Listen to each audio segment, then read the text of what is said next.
أعوذ بالله من الشيطان الرجيم بسم الله الرحمن الرحيم من يطع الرسول فقد أطاع الله ومن تولى فما أرسلناك عليهم حفيظا ويقولون طاعة فإذا برزوا من عندك بيت طائفة منهم غير الذي تقول والله يكتب ما يبيتون فأعرض عنهم وتوكل على الله وكفى بالله وكيلا أفلا يتدبرون القرآن ولو كان من عند غير الله لوجدوا فيه اختلافا كثيرا وإذا جاءهم أمر من الخوف جاءهم أمر من الأمن بالخوف يذاعوا به ولو ردوه إلى الرسول وإلى أولي الأمر منهم لعلمه الذين يستنبطونه منهم ولولا فضل الله عليكم ورحمته لاتبعتم الشيطان إلا قليلا فقاتل في سبيل الله لا تكلف إلا نفسك وحرض المؤمنين عسى الله أن يكف بأس الذين كفروا والله أشد بأسا وأشد تنكيلا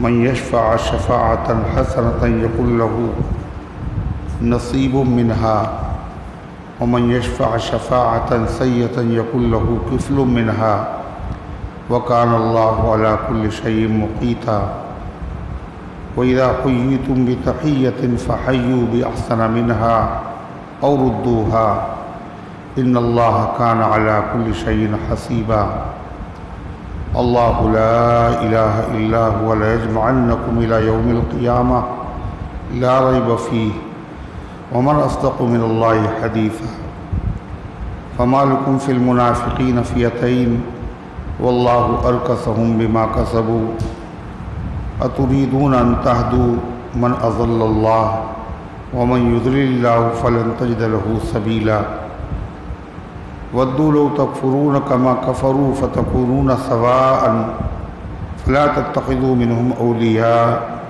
حتى يهاجروا في سبيل الله فإن تولوا فخذوهم واقتلوهم حيث وجدتموهم ولا تتخذوا منهم وليا ولا نصيرا صدق اللہ العظیم۔ محترم حضرات، سامعین کرام، حاضرین مسجد، عزیزوں اور بزرگوں، یہ قرآن مقدس کے 5ویں پارے کی سورہ نساء کی بابرکت، مطہر، منور، پاکیزہ آیتیں ہیں۔ دعا کیجئے کہ اللہ تعالیٰ ان مقدس آیات کی روشنی میں صحیح اور سچی بات عرض کرنے کی توفیق نصیب فرمائے اور ہم سب کو عمل کرنے کی توفیق عطا فرمائے۔ اللہ تعالیٰ نے اس سے پہلے کی آیات میں تذکرہ فرمایا تھا کہ منافق لوگ حضور انور صلی اللہ علیہ وسلم پر اعتراضات کرتے ہیں۔ اگر کامیابی ملتی ہے تو کہتے ہیں اللہ کی طرف سے ہے، اگر کہیں کوئی حادثہ پیش آ جاتا ہے، کچھ لوگ شہید ہو جاتے ہیں، ظاہری شکست ہو جاتی ہے، تو کہتے ہیں یہ آپ کی تدبیر کا اثر ہے۔ اللہ تعالیٰ نے فرمایا ان سے کہہ دو کہ اچھی بات ہو یا خوشحالی ہو یا بدحالی، اور فتح ہو یا شکست، یہ سب اللہ کی طرف سے ہے۔ جب کوئی کامیابی ملتی ہے تو یہ خالص اللہ کا فضل ہوتا ہے، اور اگر کوئی زحمت تکلیف پیش آتی ہے یہ اعمال کا نتیجہ ہوتا ہے۔ پھر اللہ تعالیٰ نے فرمایا ان کے اعتراض کرنے سے کچھ نہیں ہوتا، ہم نے آپ کو رسول بنا کے بھیجا ہے اور اللہ تعالیٰ کی گواہی کافی ہے اللہ جب کہہ رہا آپ اللہ کے رسول ہیں تو آپ اللہ کے رسول ہیں، منافقوں کی باتوں کی طرف دھیان نہ دیجیے۔ پھر اللہ نے عام اعلان فرمایا من یطع الرسول فقد اطاع اللہ، جس شخص نے اللہ کے رسول کی اطاعت کی کہنا مانا تو اس نے اللہ کا کہنا مانا۔ اس لیے کہ اللہ کے نبی جو بات کہتے ہیں وہ بات آپ کی اپنی نہیں ہوتی بلکہ وہ اللہ کی بات ہوتی۔ آپ تو پیغامبر ہیں، پیغام پہنچانے والے۔ پیغام کس کا ہے؟ اللہ کا ہے۔ تو آپ کی بات ماننا حقیقت میں اللہ کی بات ماننا۔ فمن تولی فما ارسلناک علیہم حفیظا، اور جو شخص روگردانی کرے پھر بھی آپ کی بات نہ مانے تو ہم نے آپ کو ان لوگوں پر نگراں بنا کے نہیں بھیجا کہ زبردستی آپ ان کو منوا کے چھوڑیں۔ آپ کا کام صرف اللہ کا پیغام پہنچا دینا ہے، زبردستی عمل کروانا یہ آپ کا کام نہیں ہے۔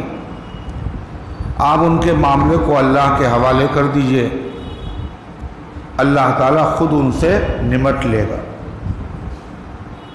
اللہ تعالیٰ دوسری ایک حرکت منافقین کی اور بیان کرتا ہے۔ منافق کہتے اس کو ہیں دو منہا، دو رخا، بظاہر ظاہر میں کچھ اور باطن میں کچھ، دوغلی پالیسی والے۔ تو منافقین کا حال کیا تھا؟ وَيَقُولُونَ طَاعَةٌ، جب اللہ کے نبی علیہ السلام کوئی اللہ کا حکم بیان کرتے تھے منافق کہتے تھے یہ تو ہمیں ماننا ہی ہے، ہمارا کام ہی ہے آپ کی بات ماننا، جو آپ نے حکم دیا ہے ہم اس کو 100% مانیں گے۔ یہ تو آپ کے سامنے آپ کی مجلس میں کہتے تھے، لیکن جب مجلس سے جاتے تھے تو کیا ہوتا تھا؟ فَإِذَا بَرَزُوا مِنْ عِنْدِكَ بَيَّتَ طَائِفَةٌ مِّنْهُمْ، جب وہ آپ کے پاس سے چلے جاتے ہیں تو رات میں مشورہ کرتے ہیں وہ لوگ آپس میں، غیر الذی تقول، اس کے خلاف جو وہ کہہ کے گئے تھے۔ کہہ کے کیا گئے تھے؟ ہم آپ کی ہر بات مانیں گے۔ مشورہ کیا ہوتا ہے؟ بات نہیں مانی، سامنے آپ کے اطاعت کا اقرار اور آپ کے پیچھے مخالفت کا مشورہ۔ یہ ہے منافقوں کا طریقہ۔ اللہ فرماتا ہے یہ چھپ کے مشورہ کرتے ہیں رات میں، کسی کو خبر ہو نہ ہو، لیکن کسی سے بھی چھپایا جا سکتا ہے، اللہ سے چھپایا نہیں جا سکتا۔ واللہ یکتب ما یبیتون، اور اللہ لکھتا ہے جو یہ رات میں مشورہ کرتے ہیں۔ اللہ کو علم بھی ہے، اور اللہ فرشتوں سے ان کے اعمال نامے میں جہاں ان کی اور حرکتیں لکھی ہوئی ہیں، دھوکہ دینا، فریب دینا، لڑائی کرانا، نبی کی مخالفت کرنا، وعدہ خلافی کرنا، گالیاں بکنا، امانت میں خیانت کرنا، نبی کی شان میں گستاخی کرنا، نبی پر اعتراض کرنا، صحابہ کو برا بھلا کہنا، جہاں اور چیزیں ان کے نام اعمال میں لکھی ہیں، ان کی یہ سازش بھی ان کے نام اعمال میں اللہ لکھوا دیتا ہے۔ قیامت کے روز یہ سارا نام اعمال ان کا کھولا جائے گا، اور ایک ایک حرکت پر اللہ تعالیٰ ان کو کیا دے گا؟ ثواب، سزا دے گا اللہ تعالیٰ۔ اللہ فرماتا ہے فَأَعْرِضْ عَنْهُمْ، اے پیغمبر آپ ان سے اعراض کر لیجئے۔ یعنی آپ کو جب ان باتوں کا علم ہوتا تھا تو اللہ کے نبی کو بڑی تکلیف ہوتی، سامنے کہہ رہے تھے مانیں گے اور بعد میں مشورہ کر رہے ہیں نہیں مانیں گے، تو اللہ تعالیٰ نے فرمایا فَأَعْرِضْ عَنْهُمْ، اے پیغمبر ان سے اعراض کر لیجئے، یعنی نظر انداز کر دیجئے، ان سے پوچھئے بھی نہیں۔ اور جو انہوں نے سازش تیار کی ہے اکیلے میں رات میں بیٹھ کر، اس سے آپ خوف نہ کھائیے، یہ ذرہ برابر آپ کا بال بیکا نہیں کر سکتے۔ وَتَوَكَّلْ عَلَى اللَّهِ، بھروسہ آپ اللہ پر رکھیے۔ وکفا باللہ وکیلا، اور اللہ تعالیٰ کام بنانے کے اعتبار سے کافی ہے۔ جب اللہ کام بنانے پہ آئے تو ساری دنیا اگر کام بگاڑنے کی کوشش کرے کام بگڑے گا نہیں، اور اللہ ہی بنانا نہ چاہے پوری دنیا مددگار ہو جائے پھر یہ کام بننے والا نہیں ہے۔ لہذا منافق چاہتے کام بگڑ جائے، اللہ کے نبی کامیاب نہ ہوں، مسلمانوں کو غلبہ نہ ملے، مگر ان کے چاہنے سے کیا ہوتا ہے؟ اللہ مسلمانوں کے ساتھ ہے، نبی کے ساتھ ہے، اللہ کی مدد ہے، لہذا اللہ کافی ہے کام بنانے کے اعتبار سے۔ پھر منافق یہ بات کہتے تھے کہ قرآن میں یہ آیا ہے کہ اگر نبی کی بات مانو گے تو تم نے کس کی بات مانی؟ اللہ کی بات مانی، اور اللہ نے گواہی دی کہ آپ اللہ کے رسول ہیں۔ تو منافق لوگ یہ کہا کرتے تھے یہ ہم کیسے مان لیں کہ یہ اللہ کی بات، یہ ہم کیسے مان لیں یہ اللہ ہی کا کلام ہے، کہ جو نبی کا کہنا مانے گا اس نے اللہ کا کہنا مانا، یہ اللہ کا کلام ہے، ہم کیسے مانیں یہ اللہ کا کلام؟ ہو سکتا ہے یہ محمد صلی اللہ علیہ وسلم نے خود ہی سے بنا لیا اور کہہ دیا جو نبی کا کہنا مانے اس نے اللہ کا کہنا مانا۔ تو منافق لوگ یہ بات کہتے ہیں کہ اگر یہ اللہ کا کلام ہے تو اللہ کا کلام ہونا ہمیں پتہ کیسے چلے گا؟ یہ اللہ کا کلام ہے، ہو سکتا ہے انسانی کلام ہو اور کہہ دیا جائے یہ اللہ کا کلام ہے۔ منافق بھی کہتے تھے اور مشرک بھی کہتے تھے کہ یہ قرآن اللہ کا کلام نہیں ہے، معاذ اللہ حضور پاک علیہ السلام نے گڑھ لیا ہے اور کہہ دیا یہ اللہ کا کلام ہے۔ اللہ فرماتا اللہ کا کلام ہے یا نہیں ہے اس کے معلوم کرنے کی آسان طریقہ یہ ہے، تھوڑا سا تم غور کر لو، بس تمہاری سمجھ میں آ جائے گا۔ کیا غور کر لو؟ قرآن کہتا ہے افلا یتدبرون القرآن، یہ قرآن میں غور کیوں نہیں کرتے؟ یہ کہہ دینا آسان ہے یہ اللہ کا کلام نہیں، قرآن میں غور تو کرو، تو تمہاری زبان سے یہ جملہ نکل ہی نہیں سکتا کہ یہ اللہ کا کلام نہیں ہے۔ افلا یتدبرون القرآن، قرآن میں غور کیوں نہیں کرتے؟ معلوم یہ ہوا اللہ نے یہ نہیں کہا افلا یقرؤون القرآن، قرآن پڑھتے کیوں نہیں؟ قرآن میں اللہ کہا یہ قرآن میں غور کیوں نہیں کرتے؟ معلوم یہ ہوا خالی قرآن پڑھنا کافی نہیں ہے، بلکہ قرآن میں آدمی کو اور فکر بھی کرنا چاہیے۔ اور جب آدمی قرآن کا ترجمہ اردو میں، ہندی میں، انگریزی میں، مختلف زبانوں میں موجود ہے، اللہ کے کلام کو آدمی پڑھے، ترجمہ دیکھے کہ میرے مالک نے ہم سے کہا کیا ہے۔ الفاظ اگر قرآن کے پڑھے گا بغیر معنی سمجھے ہوئے ثواب تو ملے گا، لیکن صرف ثواب حاصل کرنے کی کتاب قرآن نہیں ہے، ثواب بھی حاصل کرو۔ قرآن کتاب ہدایت ہے، قرآن دستور حیات ہے، قرآن دستور زندگی ہے۔ اللہ چاہتا ہے زندگی قرآن کے مطابق گزارو، قرآن کی روشنی میں زندگی گزارو۔ قرآن کی روشنی میں زندگی کیسے گزرے گی؟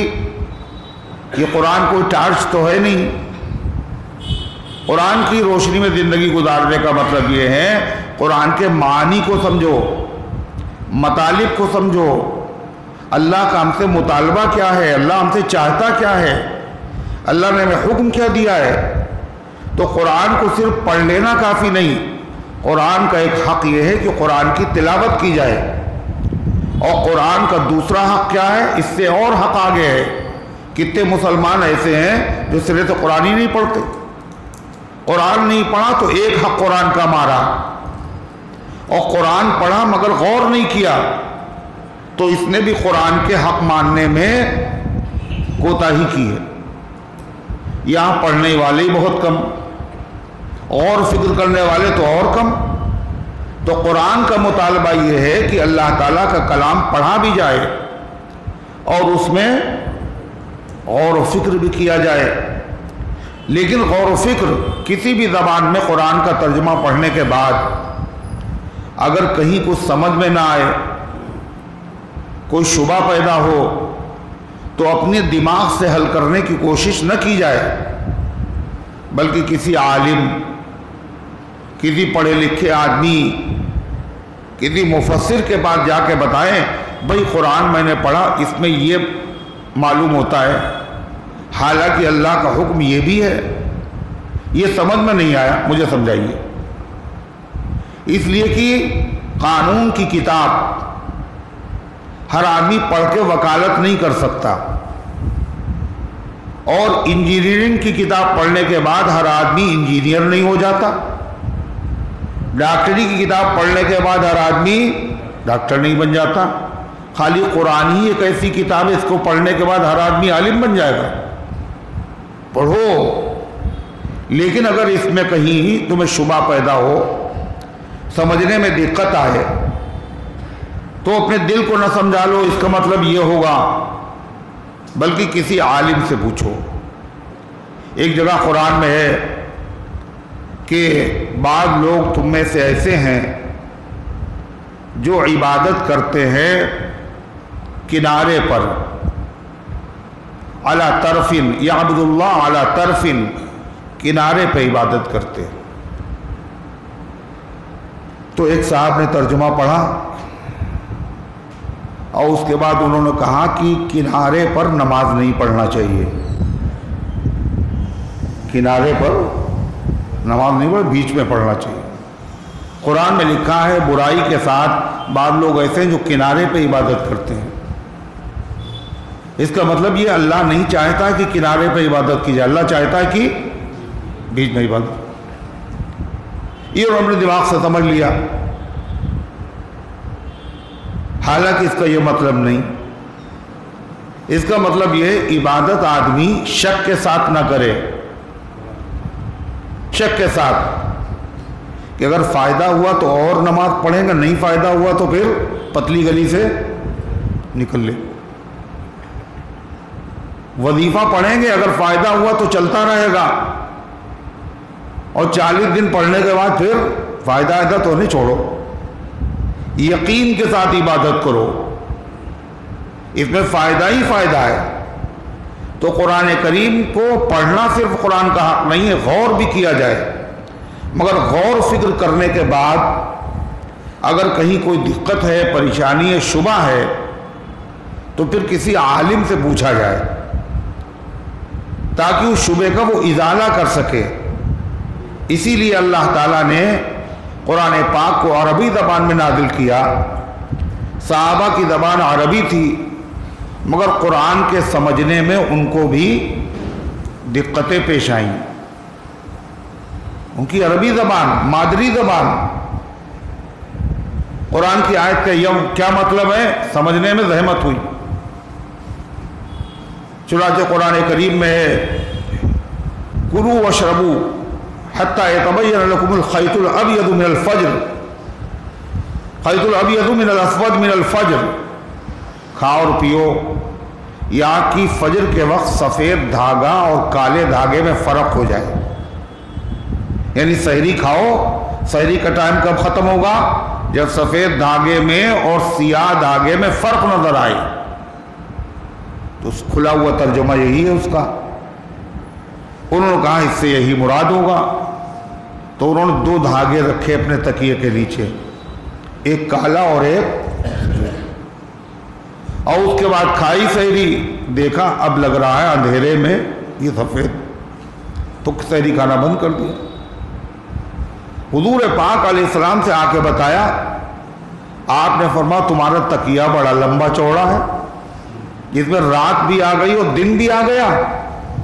اس کا یہ مطلب نہیں ہے فجر صادق اور فجر کاذب میں فرق ہو جائے. ایک فجر کاذب ہوتی ہے، ایک فجر صادق. صادق کے معنی سچی اور کاذب معنی جھوٹی. رات میں 12 بجے کے بعد 2 بجے 1:30 بجے آدمی اگر کھلے میدان میں ہو تو اس کو نظر آئے گا ایک سفید روشنی پورب کی طرف سے بلند ہوئی اور آدھے آسمان تک آئی. آدمی سمجھتا ہے صبح ہو گئی. بعد میں وہ روشنی غائب ہو جاتی ہے، پھر اندھیرا چھا گیا. اس کو کہتے ہیں فجر کاذب، جھوٹی صبح. کیا کہتے ہیں؟ جھوٹی صبح. پھر اس کے بعد جب واقعی فجر کا وقت ہوتا ہے تو روشنی سیدھی مینارے کی شکل میں نہیں آتی، آسمان کے کناروں میں روشنی ابھرنے لگتی ہے اور بڑھتے بڑھتے پوری آسمان پہ چھا جاتی. یہ فجر صادق. یہ مطلب تھا صبح صادق و کاذب میں فرق ہو جائے. تو اللہ قرآن میں فرماتا ہے افلا یتدبرون القرآن، قرآن میں غور کیوں نہیں کرتے؟ اگر آدمی قرآن میں غور کرے تو اس کو شکوک و شبہات پیدا ہی نہیں ہوں گے. اگر قرآن اس نے پڑھا خالی تو پڑھنے سے شکوک و شبہات پیدا ہو سکتے ہیں. غور کرے گا تو شک ختم ہو جائے گا. جیسے قرآن میں ہے کہ الف لام میم ذالک الکتاب لا ریب فیہ، یہ کتاب ہے اس میں شک نہیں. آدمی نے ترجمہ پڑھا، اس نے کہا شک نہیں اللہ کہہ رہا قرآن میں، حالانکہ ہزاروں لوگوں نے قرآن میں شک کیا. ارے کیا نہیں کہ یہ اللہ کا کلام نہیں، یہ اللہ کے نبی نے بنا لیا، کوئی آپ کو سکھا کے جاتا ہے، پرانی کتابیں ہیں، پرانے قصے ہیں، اپنی زبان میں آپ نے منتقل کر لیا. 50 ہزاروں لوگوں نے شک کیا اور اللہ کہہ رہا ہے اس میں شک نہیں. تو قرآن کہتا ہے آپ نے غور نہیں کیا. اللہ نے یہ نہیں کہا اس میں شک نہیں کیا جائے گا، یہ نہیں کہا ہے اس میں شک نہیں ہے، یہ شک کرنے کے قابل نہیں ہے. اگر کوئی شک کر رہا ہے تو یہ قرآن کی کمی نہیں ہے بلکہ اس کے دماغ اور عقل کی کمی ہے. اگر وہ غور کر لے گا تو شک قرآن میں نہیں. تو قرآن کا حق صرف قرات نہیں ہے، قرآن کا حق تدبر کرنا ہے، غور و فکر کرنا ہے. اللہ فرماتا فلا یتدبرون القرآن، وہ قرآن میں غور و فکر کیوں نہیں کرتے؟ وَلَوْ كَانَ مِنْ عِنْدِ غَيْرِ اللَّهِ لَوَجَدُوا فِيهِ اخْتِلَافًا كَثِيرًا. اگر یہ قرآن ہوتا اللہ کے علاوہ کی طرف سے، یہی تو کہتے تھے یہ اللہ کا کلام نہیں، نبی کا کلام ہے، نبی نے کہہ دیا اللہ کا کلام ہے. اللہ کہتا اگر وہ غور کرتے تو کیا غور کرتے؟ اگر یہ ہوتا کلام اللہ کے علاوہ کسی اور کا، لَوَجَدُوا فِيهِ اخْتِلَافًا كَثِيرًا، تو اس میں وہ بہت اختلاف پاتے. تو اس میں کیا پڑھتے؟ اختلاف. یہ یکساں قرآن نہیں ہوتا، ایک جیسا قرآن نہیں ہوتا شروع سے آخر تک. کہیں رنگ کچھ اور ہوتا اور کہیں رنگ کچھ اور ہوتا. قرآن میں اختلاف ہوتا. اختلاف کا مطلب ہر آدمی کا کلام اور ہر آدمی کی بات ایک جیسی ہمیشہ نہیں ہوتی. آدمی کبھی غمزدہ ہوتا ہے تو جب غم کی حالت میں ہوتا ہے تو کیسی بات کرتا ہے، اس کی بات کرنے کا انداز، اس کی باتیں عجیب الگ ہوتی ہیں. اور جب آدمی خوش ہوتا ہے تو اس کا کلام کچھ اور ہوتا ہے، اسٹائل کچھ اور ہوتا ہے، چہرے کا رنگ الگ ہوتا ہے. ہوتا ہے نہیں ہوتا؟ جب آدمی غصے میں ہوتا ہے، وہ دیکھیں سو رہے ہو، جب آدمی غصے میں ہوتا ہے تو اس کی بات کچھ اور ہوتی ہے. اور جب آدمی رحم دل ہوتا ہے، کسی پہ مہربان ہوتا ہے تو بات کا لہجہ اور ہوتا ہے. اور اس سے میں آدمی بات کرتا ہے تو اسٹائل الگ ہے. اور اگر مہربانی کر کے شفقت کر کے بات کر رہا تو اور انداز. ارے ہے ایک آدمی ہے وہ غلام ہے کسی کا، مجبور ہے، بے بس ہے، چاروں طرف سے گھرا ہوا ہے، جب وہ بات کرتا ہے تو کیسے کرتا ہے؟ مجبوری اور بے بسی والی بات۔ ان حسرتوں سے جا کے، ان حسرتوں سے کہہ دو کہیں اور جا بسیں، ان حسرتوں سے کہہ دو کہیں اور جا بسیں۔ اتنی جگہ کہاں ہے دل داغدار میں؟ جو آدمی مجبور و بے بس ہوتا ہے اس کا کلام بتاتا ہے یہ بہت مجبور و بہت بے بس ہے۔ اور اگر آدمی خود مختار ہوتا ہے، حکمراں ہوتا ہے، سیاہ و سفید کا مالک ہوتا ہے، ہر چیز اس کے ہر چیز کا پاور ہوتا ہے، تو اس کا کلام ویسا نہیں ہوتا جیسے مجبور و بے بس کا کلام ہوتا ہے۔ ارے ہے یہ بات یا نہیں ہے؟ اب دیکھیں آپ، انسان ہے، انسان کی طبیعت حالات سے متاثر ہوتی ہے، کبھی غم ہے، کبھی خوشی ہے، کبھی غصہ ہے، کبھی رحم ہے، اور کبھی آدمی ٹینشن میں ہے، اور کبھی نشاط کے عالم میں ہے۔ تو انسان کی طبیعت پر اس کے حالات کا اثر پڑتا ہے، مگر یہ اللہ کا کلام ہے، اللہ کے کلام پر حالات کا اثر نہیں پڑتا۔ ایک ہی جیسا کلام نظر آئے گا آپ کو۔ مکی جو صورتیں ہیں ان کو دیکھیں اور مدنی صورتیں ان کو دیکھیں۔ مکے میں اسلام کیا تھا؟ غالب تھا، مغلوب؟ یہ کیا چیز ہوتی؟ مسلمان بے سہارا تھے، مجبور تھے، بے بس تھے، 13 سال تک ستائے گئے، اذیت پہنچائی گئی۔ خود اللہ کے نبی صلی اللہ علیہ وسلم کے ساتھ کیا سلوک ہوا، اور مدینے میں اسلام غالب ہوا۔ مگر جو مدینے میں کلام ہے اس کا رنگ جو ہے وہی رنگ مکے والے کلام کا بھی ہے۔ کہیں سے مجبوری، بے بسی ظاہر نہیں ہو رہی ہے۔ اب آپ دیکھیں حضور انور صلی اللہ علیہ وسلم حرم شریف میں آئے نماز کے لیے، اور جو سب سے بڑا دہشت گرد تھا، کیا نام تھا اس کا؟ ابو جہل، اس نے کہا آئندہ یہاں سجدہ نہ کیجیے گا، دکھیے گا نہیں یہاں، اگر دکھے تو تمہارے سر کے اوپر اپنا پیر رکھ دیں گے ہم۔ مجبوری کا عالم یہ، بے بسی کا عالم یہ، دشمن اتنا شیر ہے، مگر وہ اللہ کے نبی تھے۔ کسی دھمکی، کسی ڈر سے میرا دل گھٹ نہیں سکتا، مجھے یہ فرض ادا کرنا اس سے ہٹ نہیں سکتا۔ جفا و ظلم کی آندھی چلے، طوفان آ جائے، مٹانے کو میرے شداد اور حامان آ جائیں۔ نبی کا کلیجہ کتنا بڑا، نبی ڈرے نہیں، پھر آئے حرم میں اور سجدہ کر رہے ہیں آپ۔ ابو جہل نے دیکھا وہ بڑھا، تھوڑی دیر میں لوگوں نے دیکھا رنگ دوسرا تھا، آئے تو بڑے زور شور سے تھے، مگر دم دبا کے بھاگ کھڑا ہوا۔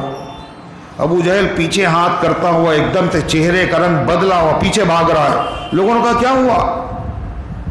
کہ میرے اور ان کے درمیان میں ایک خندق حائل ہے، اور اس میں آگ ہے، آگ، اور اس میں پروں والی ایک مخلوق ہے، میں جیسے ہی بڑھا وہ میری طرف بڑھے، اس لیے میں ڈر کے پیچھے ہٹا۔ اللہ کے نبی علیہ السلام نے فرمایا وہ فرشتے تھے، اگر وہ میری طرف آگے بڑھتا تو اس کی بوٹیاں نوٹ ڈالتے۔ یہ مجبوری اور بے بسی کی زندگی مکے کی ہے، مگر قرآن جو نازل ہوا وہ سنیے، کیا جاہو جلال ہے قرآن میں۔ قرآن کہتا ہے کلا، ہرگز نہیں، لئن لم ینتہی لنسفعا بالناصیۃ ناصیۃ کاذبہ فلیدع نادیہ سندع الزبانیہ۔